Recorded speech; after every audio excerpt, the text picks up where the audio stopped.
Ko je anektirao Kosovo? Pa međunarodne zajednice i mi. Ono je dakle, oteto od Srbije. Mi smo anektirali Kosovo. A nego ko je to anektirao? Je li neko uopće anektirao dakle, Kosovo? Kosovo je izuzeto iz Srbije. Jel' tako? Jesmo priznali Kosovo? Jesmo. Jel' stojim iza Kosova? Stojim iza Kosova. Ali kad je to jednom napravljeno bilo, dakle, bez volje države kojoj Kosovo pripada, a to je bila Srbija, odnosno Jugoslavija, koja nama nije prijateljska i iskreno baš nas je brigalo za njih, bilo je samo pitanje kada će Rusi ili netko treći napraviti isto i sad se to događa. Kad je zadnji put međunarodna zajednica priznala aneksiju bilo koje države, bilo kojeg dijela teritorija neke države? Kosovo smo priznali. Aneksiju?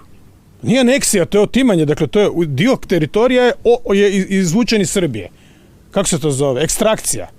Dakle, nije šija nego vrat. Dakle, odjednom ti neko dođe, evo te, ja tamo imam puno prijatelja i ja vjerujem da što govorim. Dakle, ovo nije dovođenje u pitanje Kosova.